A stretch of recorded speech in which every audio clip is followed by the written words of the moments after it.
So you know free agency frenzy is right around the corner when today alone there was an unexpected trade. Multiple players got well-deserved paydays. A star wideout who wants a huge payday himself requested a trade, and on top of that, another player even retired. So I'm going to talk about all that and more in today's video right after.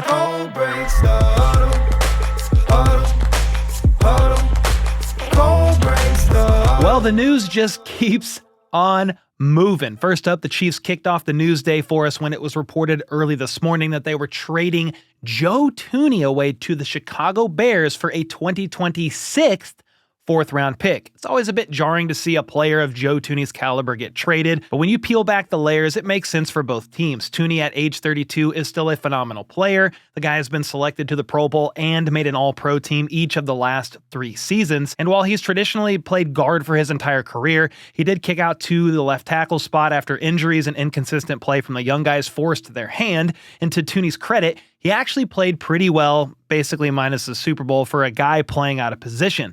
So did the Chiefs want to let him go? I mean, probably not. But the reality is, Creed Humphrey is already the highest paid center in the league. Then with Trey Smith making $23.4 million on the franchise tag, technically he's the highest paid guard in the league, and they hope to get a long-term deal done with him anyway. Then their right tackle Jawan Taylor's cap hit is over $27 million for the 2025 season, and with Joe Thuney entering the final year of his deal in 2025, the Chiefs knew they couldn't pay him what he wants long-term, and he probably deserves even more than they would have offered, so they recouped some assets now instead of losing him for basically nothing in a year. This also helps the Chiefs free up $16 million in cap space, albeit to move on from Thuney, they take on nearly $11 million in dead money, but again, they also get a 2026 fourth-round pick. As for the Bears, they're wasting zero time in overhauling that O-line. Yesterday, they traded for Rams guard Jonah Jackson, who was actually with Ben Johnson for 4 years in Detroit. Then today, they go ahead and pull the trigger on this deal to bring in one of the best interior offensive linemen in the entire league. Caleb Williams literally took the 3rd most sacks in a season in NFL history last year, so the prioritization of the O-line makes complete sense. Plus, Ben Johnson knows the benefits of having an elite O-line quite well from his time in Detroit.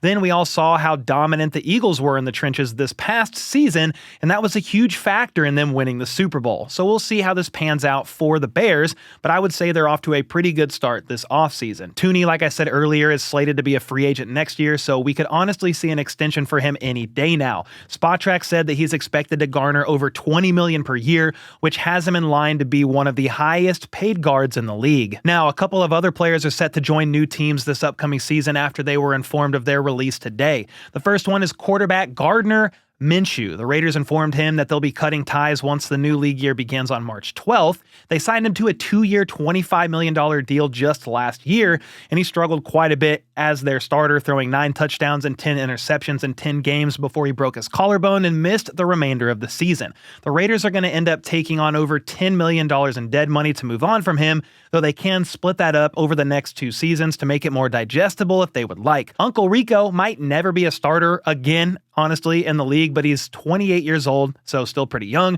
and has proven that he can compete in the league at least as a quality backup. So it should be interesting to see where he ends up, and I do expect some team to offer him solid backup money. The Raiders were busy today, and they were not done there by releasing Minshew. They actually also signed former Bengals guard Alex Kappa to a 2-year, $11 million deal. It was a little surprising to see this only because this guy literally led the league in pressures allowed, sacks allowed, and hurries allowed. That's the worst triple crown imaginable for an offensive lineman.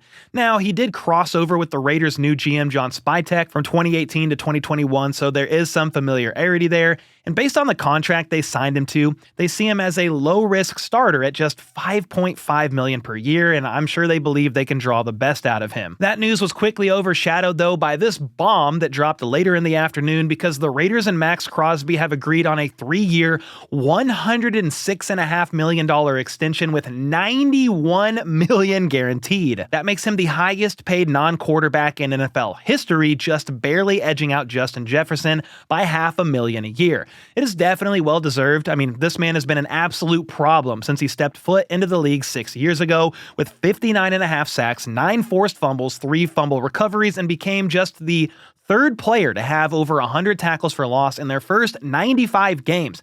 I mean, I wish he wasn't a Raider in the AFC West, but I have a lot of respect for him, and I'm happy for Max, and that he gets to have the title of highest paid player in the league, at least a non-quarterback in the league, for a few days. That is, of course, until Jamar Chase gets his new deal, or maybe even Micah Parsons, which looks like could be coming any day now. The Cowboys just restructured Dak Prescott's contract today, saving them $36.6 million in cap space to add to the $20 million they created by restructuring CeeDee Lamb yesterday. I would say it's safe to assume the Micah Parsons payday announcement should be coming here sooner rather than later. Now, another player got a very well-deserved payday today, and that is Eagles linebacker Zack. Baun. He was brought on roughly a year ago for just $3.5 million after being a lesser-known special teamer with the Saints. And not only did this man have a career year in Philly, but he's getting paid like it too. He was first-team All-Pro, racked up 151 tackles, including a league-leading 69 nice stops, 3.5 sacks, and 5 forced fumbles. That then turned into him being rewarded as one of the highest paid linebackers in the league when today he inked a 3-year, $51 million contract with $34 million in guarantees. That has him at $17 million per year on average, which only trails Tremaine Edmonds, Fred Warner, and Roquan Smith. The Eagles somehow do it again and again and again and keep paying their stars. Just yesterday, for example, they made Saquon the highest paid running back in the league with a pretty surprising extension, and I'm sure Howie Roseman has several more contractual tricks up his sleeve here very soon. Next up, the 49ers are set to release defensive tackle Javon Hargrave as a post-June 1st designation. He signed a 4-year, $84 million deal with the Niners in 2023 and lived up to it in his first season there, finishing with 7 sacks and earning the second Pro Bowl nod of his career. Unfortunately, this past season did not go as planned, with Hargrave tearing his right tricep in Week 3, causing him to miss the remainder of the season. Now, apparently, other teams have been notified that he's healthy, which is obviously important to know for teams that could be interested in signing the 32-year-old vet. The Niners currently have around $35 million in cap space after the Debo trade, but they have several players who could be looking for paydays, with the most significant one, of course, being Brock Purdy. He's entering the final year of his rookie deal, but Adam Schefter warned us yesterday on the Pat McAfee show that their offer may not be as high as some people think. Well, sure enough, a report floated out today suggesting the 49ers' initial offer to Purdy was around $45 million per year. That sounds like, and honestly is, a lot of money, but when you consider that would have him tied as the 12th highest paid quarterback in the league, it starts to lose its luster a bit, especially when you consider that a lot of these deals were done in previous years when the salary cap was much smaller, whereas this $45 million offer is taking into consideration all the extra cap space teams have to work with. I get that Brock Purdy's value is kind of controversial to some because of the elite talent he's had around him on offense, but if he made $45 million per year, of the 11 quarterbacks that would be making more than him, only 2 have ever made a Super Bowl. Now, I'm not saying he should be the highest paid in the league or anything like that, but it should be probably somewhere more in the middle from what the 49ers offered him to top of the league. That was reportedly just the initial offer, though. They're going to go back and forth, and I'm sure sooner rather than later they'll come to an agreement that pleases both sides, at least to some extent. And then this came as a little bit of a surprise, but Bengals defensive end Sam Hubbard announced his retirement from the NFL today.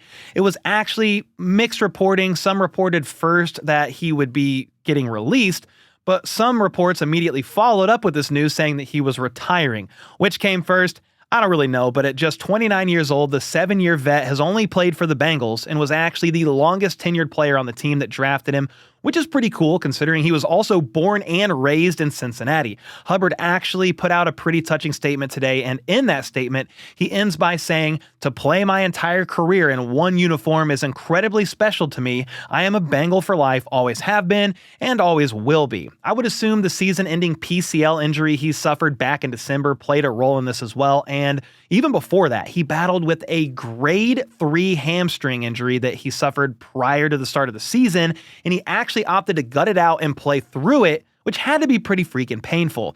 And that brings us to one of our biggest stories of the day, which is Seahawks wide receiver DK Metcalf officially requesting a trade. Adam Schefter reported that his request came today after he and the team had conversations over the last couple of weeks. And they were having those conversations because he's on the last year of his deal and obviously once paid via a pretty hefty extension, But it seems like the Seahawks would prefer to opt for a trade instead, which is a bit surprising to me because, as I'll talk about more here later, they just released another receiver today. Anyway, Adam Schefter then said that Metcalf prefers to go to a contender. I mean, because who wouldn't? Well, that is a freaking bomb, as it's not every day a player of his caliber becomes available. Last Friday, a report came out that claimed the Packers had a huge offer on the table for DK. Some people shot that report down, saying it was nonsense, but less than a week later, here we are with DK himself wanting out. The list of teams that could use his services is pretty long. The Packers should obviously be included if you're looking at teams that are contenders. I mean, they made the playoffs. Then obviously there's the Chiefs. I talk about that more in depth on my main channel. HBTC, how about those Chiefs? But basically, with Kelsey gone next year, most likely, he could fit in nicely with Rashee Rice and Xavier Worthy, though I have my doubts due to Metcalf probably wanting $30-ish million per year via an extension for whichever team ends up trading for him. There's also the Bills, though I don't know if they want to go through the whole trading for a disgruntled superstar receiver thing again, i.e. Stephon Diggs. The Chargers could make sense as well. They need the help, yet are obviously contenders, and on the list goes. Whoever ends up getting DK is getting an absolute dog, because only 2 receivers in NFL history have gone over 900 receiving yards and 5 receiving touchdowns in each of their first 6 seasons, and those 2 receivers are Randy Moss and DK Metcalf. That's a testament to the level of player DK is and why he probably thinks and probably will find a team that's willing to pay him more than the Seahawks most likely offered. And believe it or not, that wasn't the only receiver news to come out of Seattle today. A little before the DK news broke, it was reported that the Seahawks are officially releasing wide receiver Tyler Lockett to save $17 million in cap space in the process. Lockett has been a Seahawk for his entire 10-year career and is second in just about every franchise receiving statistic, so he's definitely a legend in Seattle. And while this move was most likely expected based on reports, I did not expect Seattle to move on from Lockett and also be willing to trade away DK Metcalf. That definitely has Jackson Smith-Njigba's stock up through the roof, and even he took to Twitter/X today saying, "Hey, yo, what the is going on?" Now, another receiver that is going to be released is Christian Kirk. The Jacksonville Jaguars will be saving $10.4 million by parting ways with him, so this, like the Lockett move, does unfortunately make a ton of sense for the team. Kirk signed with the Jags in 2022 and had a career year that season with over 1,100 yards and 8 touchdowns. Unfortunately, he struggled to stay healthy the last 2 seasons, playing in 12 games in 2023, then just 8 last year before he suffered a season-ending collarbone injury back in Week 8. It's wild how time flies and things change, because back in 2022, when he signed that deal, he actually reset the wide receiver market, and now just a few years later, he will probably sign on for a fair price as a team's wide receiver 3. I mean, he's still under 30 and has some years left in the league, in my opinion. Jacksonville is certainly in good hands with Brian Thomas Jr., but if you look at the rest of their depth chart, I'm just really not so sure. Gabe Davis, we'll see. But I do think we're going to see them make more moves and add to their wide receiver room in free agency and most likely the draft as well. Things certainly don't seem to be slowing down anytime soon with free agency frenzy right around the corner. But be sure of this, I'll make sure to keep you guys updated and in the know every step of the way. And with that, I'll see y'all next time.